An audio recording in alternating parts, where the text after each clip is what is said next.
Hey, thanks for joining us for the last 7 days. I'm Brian Spellman. And I'm Andrew Sparrow. Today is Friday, November the 3rd, and we're about to dive into talking about the news over the last week and how it impacts our worlds of PLM, CAD, MES, MOM, MFG, and basically all the TLAs. First off, we're going to dive into fly into some aerospace. RS.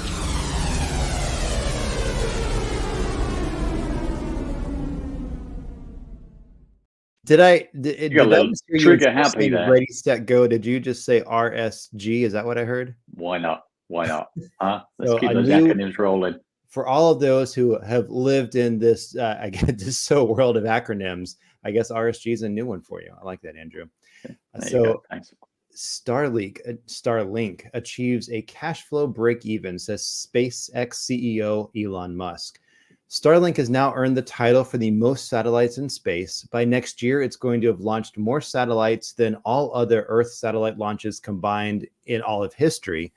And they've posted a six-fold surge in revenue to 1.4 billion, which is less than the target, but still pretty impressive that Starlink is now no longer losing money. That I've got to say, cash flow break even for a business such as that is pretty amazing. I've got to say, because I remember it was 2019. They pushed up, I think, 60 satellites in a batch.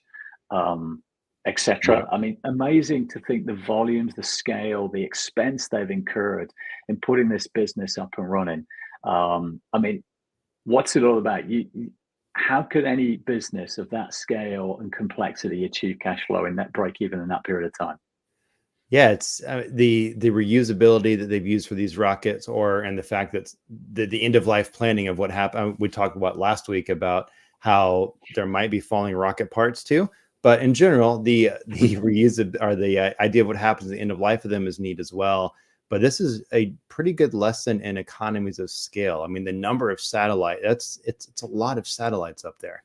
This Yep. has been fascinating to watch. Yep.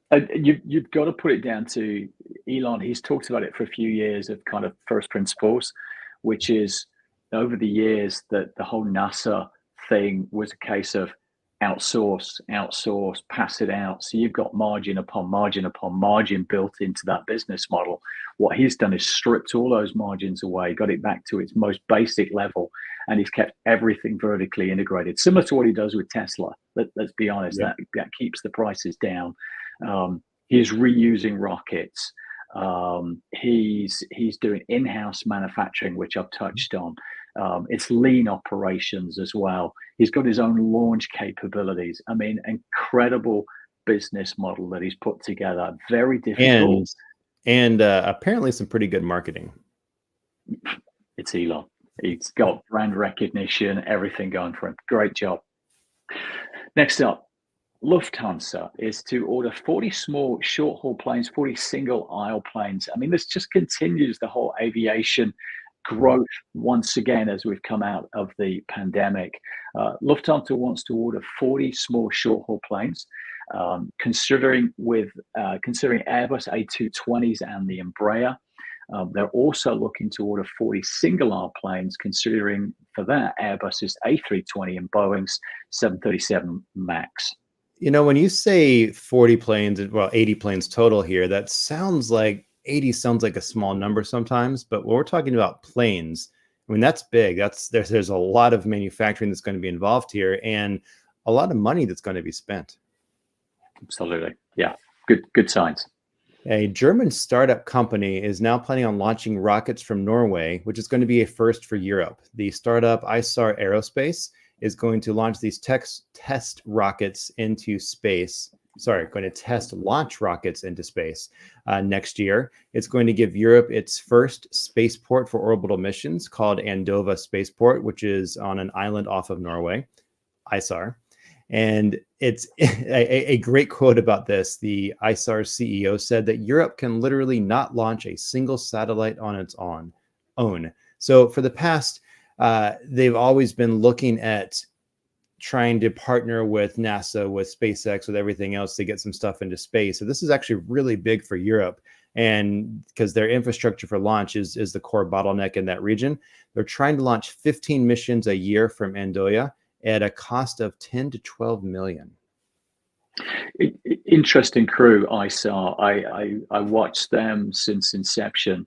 I remember they purchased SolidWorks, which is fascinating, which is an amazing CAD tool. Don't get me wrong, but you wouldn't necessarily expect that space technology is using a CAD tool such as SolidWorks. So it's amazing how well it does and its scalability. But I remember when they started, they said, we're going to compete with SpaceX and the whole Starlink thing, which we mentioned earlier on. But that's a big statement to make. And obviously the volumes they're talking about are different to what SpaceX Starlink is doing. But one thing's for sure, to even hope to compete, what they're doing with their CAD, their PLM, their MESMOM is going to have to stand up at similar levels from a digitalization, automation perspective. Very complex. Good for them. Yeah. So next up, US blacklists a dozen Russian firms over drone work. Apparently, the Russian military has been buying in these drones, and unfortunately, it looks like a few of us in the US have been supplying those parts to those drones, which of course they're then going to come back and bite us. So they blacklisted that and said no more. You can't do any more. Quite right too. All right. Next up, I think we're going automotive, aren't we? We're going to drive into some automotive. Yeah.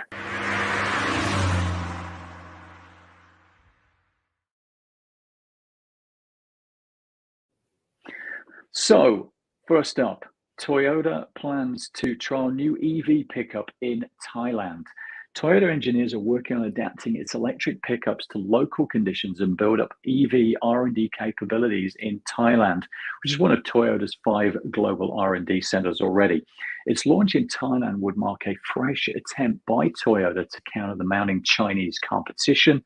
Thereafter, its sales of its BZ4X electric SUV, which began last year and would dwarfing the sales of rivals, including BYD and Great Wall Motors. So Chinese electric vehicle makers are rapidly gaining market share, essentially in Thailand, and have pledged some $1.5 billion of investment for new manufacturing facilities. For me, in that product lifecycle manufacturing world, this is all about keeping our costs down for Toyota so that you can compete with the Chinese economies of scale. And to do your costs down, you need PLM, you need good MESMOM solutions.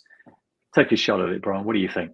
Well, this is interesting because the pickup truck market is pretty huge to Thailand's auto market. It accounted for almost half of all the vehicle sales last year. And Toyota is testing all these EV pickups for use as basically a lot of pickups there have been modified into taxis. And so having an EV pickup taxi is going to be a huge thing, which is a little different use than we tend to see for pickups in other markets, especially over here in America. So it's taking this traditional idea of what are the market for what we think of what pickups are going to be used for and using them as taxis, which is apparently a big thing over in Thailand already. But EVs are going to change that a bit because we've already seen how EVs have changed what's happening with, the Uber driving and stuff here for Tesla, for EVs, people using less gas, obviously. So the economies of scale you've been talking about are going to really play into effect here because it's a huge market for this over in Thailand. You bet. Yeah. Speaking of huge markets, Ferrari is now deploying an electronic device testing technique that's traditionally been used in other industries in order to try to speed the electric vehicle car development. Ferrari is relying on a technique called hardware in the loop, HIP, which simulates the behaviors of products under development in different conditions. It's traditionally been used for developing smartphones and computers. And I believe Ferrari is the first company, and don't quote me on this, but I believe, to use this technique for the accelerating development and testing for an electric car. They're expecting their first fully electric car in 2025, which is pretty impressive for a sports car that's going to be electric. The chief executive of Ferrari said that it took us some time to get prepared, but thanks to this technique, we've already solved a few problems in our hybrid models that normally come up in a later stage of development. So it's fascinating to watch the borrowing basically proven techniques from other industries and moving this, across verticals is a fascinating thing for me to see in this sector. Yeah, yeah. Cross fertilization of best practices, industry to industry, really, really good stuff. Next up, Nikola. Nikola has received more orders for its fuel cell truck, despite posting wider losses. Nikola showed progress in its shift to hydrogen fuel cell trucks on Thursday, saying it secured a 277 non-binding order, even after third quarter recalls due to battery fires. The company said the hydrogen fuel truck orders would outpace its manufacturing capacity this year. Where have I heard that before? Let's come back to that.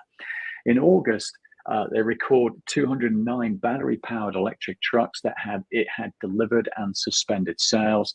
Despite the recall, Nikola said it received orders for 47 Tree battery electric trucks. So orders are outpacing manufacturing. We're not talking about high volumes here, but this is consistent, isn't it, across the EV new tech startup organizations. The consistent bottlenecks in engineering, the late start to get into manufacturing at scale, the then price and cost pressures to possibly go out and buy the wrong mess mom that is not helping your scalability, not maintaining your quality, etc. We've heard it before, and I think it comes back again, is focus more on the manufacturing at scale. It's what Elon is saying, has said time and time again. Sounds like Nikola may have some similar issues, but hey, maybe I'm wrong. I'd love to hear what other reasons there are. I think their cost of repair was, for this recall, was something north of 60 million. So, and that's, the re-engineering and validating and retrofitting everything seems to be a direct result of maybe not, when companies don't plan, like you're talking about, correct. And of course you can't plan for everything, but when they don't plan correctly in some of these things, these costs of re-engineering and recall repairs are huge. And we know that automotive has so many recalls already. So it seems like a huge area for improvement there for all the automotive companies. Absolutely. Manufacturing at scale and quality of manufacturing as well to avoid recalls. Exactly right. You bet. Good. And speaking of your manufacturing, I'm pretty sure that we have some news about the manufacturing orders surging this past month. So let's head into technology and manufacturing.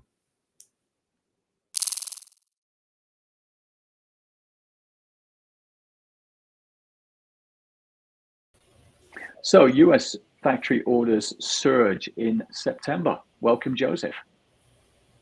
Hey. Hello, guys. How are you doing? Doing good. So US factory orders surged in September. New orders for US-made goods increased more than expected, boosted by strong demand for computers and electronics, but high borrowing costs remain a bit of a challenge for those manufacturers. A few quick stats for you. Factory orders jumped 2.8% in August. Spending surged in the third quarter. Computer electronic orders rose by 1%. Civilian aircraft orders rebounded by 92.5%. And there's many more out there as well. And this is what I've been saying. We need to gear up manufacturing. The skills we know have been depleted in North America over the many years of offshoring. And so we have to fix those. I know we're going to talk robotics, we're talking automation, we're talking digitalization, all of these things. The only way is to go that Industry 4 route. Welcome, one Joseph. thing we're definitely seeing is that we're not having any slowdown in the need for manufacturing to be an efficient, safe, and good process. I got a question for both of you here. What do all of these have in common?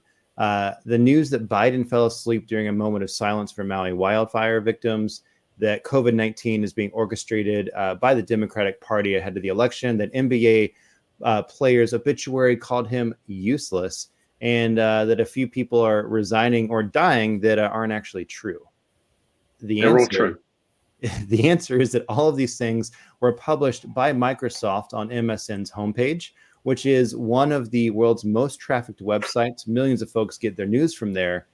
And it's happening because the reliance on AI and automation have actually caused unverified news, conspiracies, and a lot more things that you might find on the corners of the web to start being posted on basically a major and trusted news site.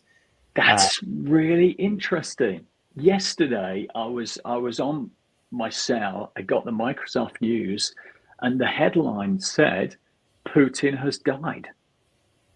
And that's not true, right? He's not actually.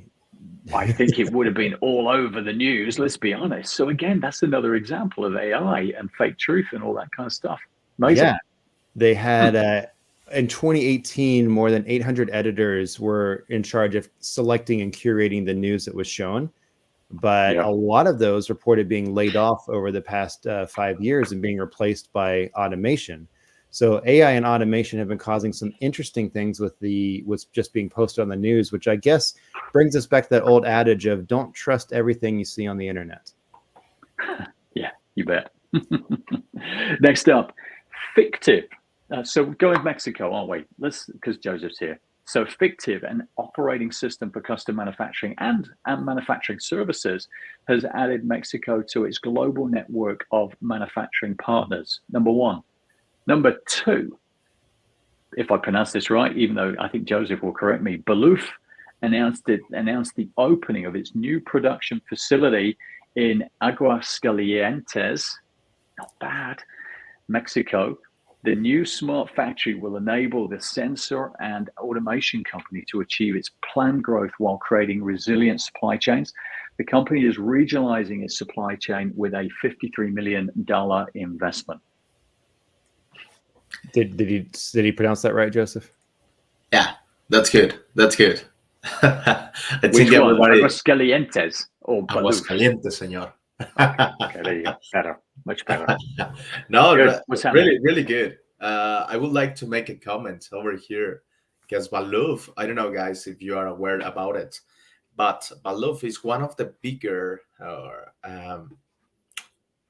companies or brands right here for automation products, right?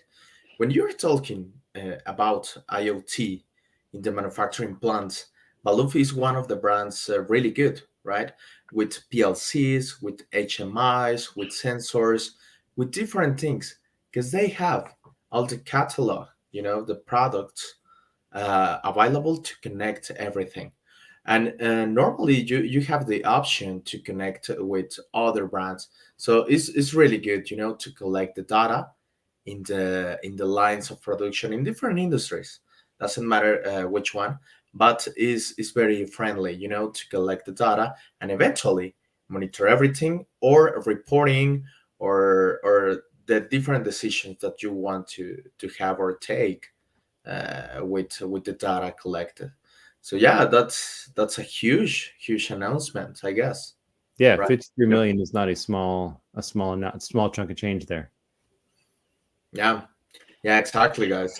So that brings me, guys, to my news that I have for this week. So the last one, I attended the SMTA. Mm-hmm. The SMTA is a big trade show that we have in Mexico, we have in the US also, and we have in other countries, right? But what is happening over here with the trade shows? All the producers or the EMS, which is electronic manufacturing services companies, meet together in this trade show to talk about the trends, to show what is happening with the new equipment, to manufacture PCBs and different products in the electronic world. So I was attending this trade show and I met with different companies. I can mention some names like Sanmina, Flex, Continental over here, Jabil. So a lot of brands, right? And it's very interesting how they are looking for different technologies right now to simulate and connect everything. So years ago, they simulate manufacturing or simulate product? Both. Process. Okay. Both, because before to manufacture, you need to simulate, right? So you need to know what's going to happen because it's huge and big volumes of the production. Mm-hmm. So quality errors over here, you're gonna produce a lot of scrap and a lot of red numbers, right? So it's very interesting to have the simulation for everything end to end, and starting the process with SMT, where you put all the components, is big automation right there, but also in the final of the process, which is backend. In backend, you assembly all the, you can figure out like, if you are producing a cell phone, you are putting all the big hardware or pieces to the cell phone, right? But in the first stage of the process is a critical one, when you're producing the small pieces, right? What is the electronics, or putting everything together and connecting everything. It seems Yeah. like every time we're talking about a lot of manufacturing happening, I guess for those who don't know, Joseph's joining us from Mexico here. And so when he said over here, he means Mexico. And there's a lot of manufacturing. We keep having news of new opening down in Mexico. But I think that brings us to, what happens with once stuff's made there, where does it go? Because it's not all being consumed in Mexico. So I guess the border logistics between, well, let's say Texas and Mexico, as far as products go, what's happening with that? Well, all the merchandising, all the products, everything that is producing right here in Mexico in different sites, have to go to other places, right? So the big market that we have globally is the US. And yeah, you're right, Brian, when you are mentioning Texas and also Nuevo León, which is the border that you have right there. Mhm. So right now, the Mexico is proposing to put a corridor for logistics and to create and have an agile process to put all the merchandising in the other side. You know about this triangle in Texas, right? About San Antonio, Dallas. Well, you have between Dallas and San Antonio, Austin, right? But also Houston, receiving all the logistics coming from normally from Asia, right? But also you have all the importings coming from Mexico. So the idea with this corridor, to put in the border, with Nuevo León, in the zone of Nuevo Laredo, which is the small city, is trying to connect Monterrey, Nuevo Laredo, and eventually San Antonio, right?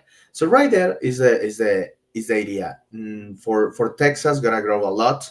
You know how big is their economy, right? With Houston receiving all the importings, but also the customs that they gonna have with the importings coming from Mexico, gonna be a really powerful improvement, to accelerate the economy again.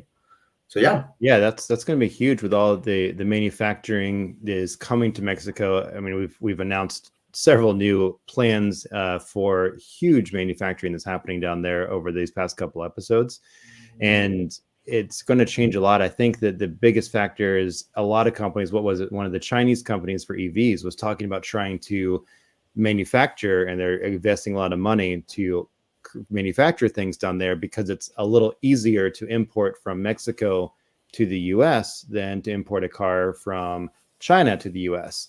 And so there's some, it's going to be huge for these things happening, especially with the corridor there.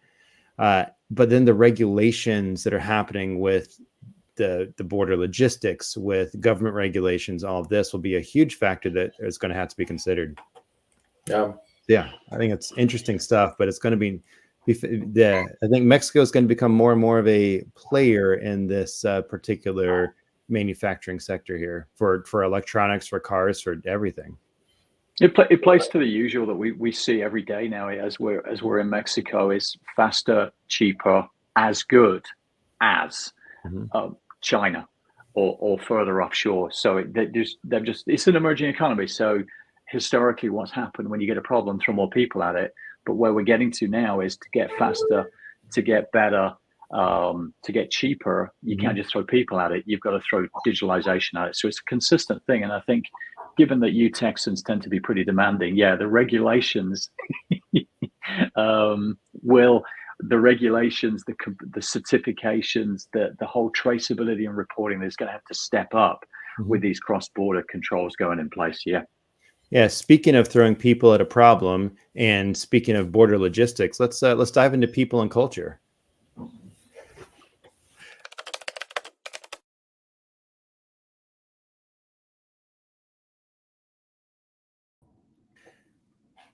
And now we're in our exciting people and culture section with Greg. Greg, what news have you brought for us today? Hey, Brian. Hey, Andrew. Exciting news. I don't know if this is related to PLM at all, unless we're talking about how music is made. But the Beatles came out with supposedly their last song this week, which is, I think it's exciting for them. I don't know how many of us are Beatles The fans. last song. Last song. Yes. Yeah. This is news that makes Andrew look at that grin on his face there. He's very excited about apparently the last song for the, not in a, oh no, it's a good song. You're excited about it being the last song. Wait, I'm a fan of the Beatles, but when you kind of grow up with it and it's constant, yeah, it's good to see they've had their time and the last one's come out, or the last one. Yeah. I was going to say that I would be the first to poo-poo on the Beatles, but it sounds like Andrew beat me to that. But I'm excited for them. I'm excited for them this week. They're phenomenal songwriters. They ripped the music. Anyways, from a video. We don't have to go too far into it, but I think it's pretty exciting. In other news, we, this week there was a Wisconsin iron foundry that was fined over $230,000 after 2 employees suffered injuries that resulted in amputation fingertips within an 11-day period. Surprisingly, this is not the first time that an incident has been cited at the foundry, at the iron foundry here from OSHA. It sounds like there was some proper machine guarding and energy control procedures that I don't know if they weren't. So what exactly happened? Yeah, so one was trying to remove a jammed part, and then one was caught in between a part and a stand grinding wheel. Ooh, right. Yeah. Fixable. I mean, obviously, there's no correcting a human's error. Probably you can't control them every second of every day, but for me, when you start on the whole manufacturing, you get your employee health and safety standards in place. One of the first things, compliance issues, lean manufacturing issues, get all those things figured out. So that's one factor. The other thing is, if you're going to be caught between a part and a standing grinding wheel, to me, you should be simulating that performance of the factory. You should be getting your factory layout done, get your ergonomic simulation in place so that you're actually catching those things potentially going to happen before you even put those lines in place. I mean, that to me is what we tend to look at these days, get it done so everybody's safe and secure. Yeah. Technology's big. It's always exciting to see, and I think it's one of those things we got to step back and say, okay, what's the technology that we can put in place to help prevent these things moving forward? So 2 and 11 days is not a strong record, especially since they had issues back in 2021 and 2019. Yeah. So sounds like every 2 years something's happening. Yeah. The strike, the UAW strike, and Andrew, I promise this is the last time that I will ever mention the UAW strike on a live show, but the strike is over. And I think that's definitely something that's exciting to note. It's good. It's good news. Yes. Yep. There's meetings this week. They're kind of finalizing a couple of paperwork. I think the ink is still drying, but originally they had requested, union members had requested a 40% increase in wages. They're getting a 25% increase over the next couple of years, starting with an initial immediate increase of 11%. It eliminated some lower pay tiers for workers in certain parts of operations. There's a couple different things, converting a lot of the temporary workers that are in plants right now to full-time status, higher pay for temps, the right to go on strike over plant closures, which was a big thing for the union to get approval to go on strike over plant closures, especially as we're moving into part of the industry. We're going to be changing up, building new manufacturing plants, battery manufacturing plants, all sorts of stuff, EV vehicles, and I think those will relocate as well. So as they're closing changes, things that are affecting just the U.S. companies that were involved in the strike, are you seeing, is the news talking about other companies as well? Yeah, no, that's a good question. I think that Toyota has already announced that they are increasing their wages just to stay competitive Yeah. with GM, Ford, and Stellantis. So we're definitely going to see those in line. I think analysts are saying from an impact perspective that the higher labor costs are at least costing the big three at a minimum $800 million, potentially over $1 billion. I've seen up to $1.5 billion. It depends on the source that you're reading, right? But to put those numbers in perspective, that's per year per company. To put those numbers in perspective, the first 3 quarters of 2023, Ford had made, I think, 130 million in revenue, and 5 billion of that was profit. So this is definitely going to make a massive impact to the profits that they're seeing. Yeah. Are we going to see increases in car costs as a result? You know, I think we'll see. We could see those. I think it's more likely that GM, Stellantis, even Toyota, with raising their prices, are going to be looking at how do we reduce cost internally, expense reductions. How do we increase efficiencies? Obviously, robotics and automation are a huge part of the conversation, and how we can increase that. Yep. I don't know. It's like, will competitors be able to sell at a lower cost? Probably not, right? With Toyota already raising their costs.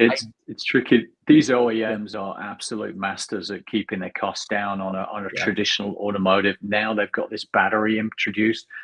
Battery is the big one. I think it takes up 30% plus of the cost of a vehicle versus an ICE, which is much, much lower.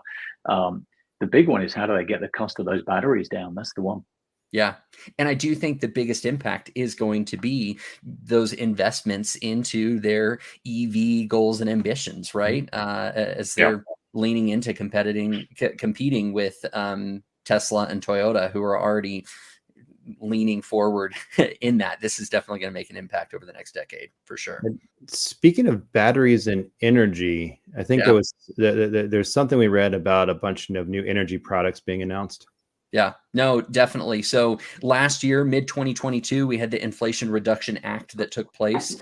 Since that was rolled out, there have been 210 major energy projects announced. 58% of those energy projects are EV related, electric vehicle related, and so expected over the next couple of years. And this is, a career thought for those of us that are in the field, expected to support over 187,000 different jobs for 5 years in a lot of different sectors, right? I think 48,000 of those jobs are going to be in battery storage, and 35,000 is going to be in solar. And so biggest thing though is I would expect new warehouses to be built, and I don't know where those are going to be built. I don't know if where are the warehouses?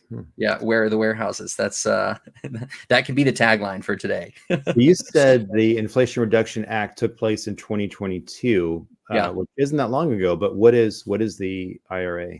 Yeah, it's basically a new law that aims at a couple different things, really to curb inflation, right? Giving American citizens a stronger wallet, but reducing federal government budget deficit, lowering prescription drug prices are part of it. A major, massive piece of it is investing into domestic energy production while also promoting clean energy. And so obviously EV is a huge portion of that. Yeah. Sounds like a good thing on the surface. We'll see what happens. But that's, I mean, the 210 major products is pretty cool. Yeah. So you deal a lot with people, right? And the efficiency of how folks are in the workplace. And I think we keep hearing about robots coming into this world of factories. And you mentioned robotics earlier. Yeah. Is there the study I think you talked about earlier of what's happening with robotics in the workplace? Yeah. Yep. There is a study that came out in the scientific journal Frontiers in Robotics and AI, right? But basically, robots are supposed to help us be more efficient, right? At the end of the day, that's the goal of them. There is a study that is that's coming out and saying there might be a couple gaps in that theory, and this is something that we're going to have to lean into figuring out moving forward. But the study basically says humans who work with robots may actually be more likely to slack off while on the job. And so, go for it. Oh, I was just reacting to that. That's surprising. Like humans may be more likely to slack off with robots. Okay. Yeah. Okay. And I mean, we've all been there, right? You guys remember group projects back in college, right? Where there's one group member would get stuck doing the brunt of the work. While group projects can motivate people to perform, they can enable other people to hide behind the work of others. And so in this study, what happened was researchers asked participants to hunt down defects in circuit boards, right? Just like, hey, list out, here's a circuit board, find all the defects, let me know what they are. Half of them were told that the circuit boards were already inspected by robots. The other half had said the boards had not been inspected. What ended up happening is participants who believed they had a robot counterpart spotted less errors in the parts despite spending just as much time on the task. Yep. That sounds almost like a study in psychology as well. That's interesting. Yeah, because part of the study was basically saying, hey, here's you're spending just as much time on the task. You feel just as responsible for the task, and you feel just as satisfied with your work, but you're finding less errors because you think that a robot is probably finding them better. It's interesting. Yeah. Yeah. Joseph, what's to say about robots and your thoughts on this here? Well, Brian, you read my mind to put me in the show, because I have a comment over here. So it's interesting how the robots are working right now with the humans and the operators. What happened over here, Greg, and I think is gonna be really related to people and culture, right? Because you need to have a director or the leadership very aligned with the thing that you want to realize. So, for example, what is happening right now in different industries, not only with, you mentioned circuit boards, and I like to talk about PCBs, is the same. But also in other industries, you over-automate a process. And that is a risk that you have in the line, because you're trying to put technology what is not needed. Probably you can solve a problem with sensors, with vision, with other kind of things. But putting a robot gonna be overwhelmed for everybody, and gonna be over automation and gonna stress everything. Gonna put a lot of risk in your process. And yeah, so that's why it's very interesting when you bring a supplier or you have your own team of automation in your plant to analyze everything. Is very important. And if you bring a supplier, please bring a really experienced supplier to do it, because a supplier all the time gonna try to put the big elephant right there, right? But probably it's not needed to put all of this automation for a simple, piece of cake, right? There's a good balance between the right amount of automation, how it works with people, and it really all goes back to the idea. I think, Greg, you mentioned in the beginning that we want robots were here, and these processes of automations in general are here to help make things easier and more efficient for us. But there's some point that maybe they actually make things more complicated and reduce the ability of people to be efficient. Yeah, it's pretty interesting stuff.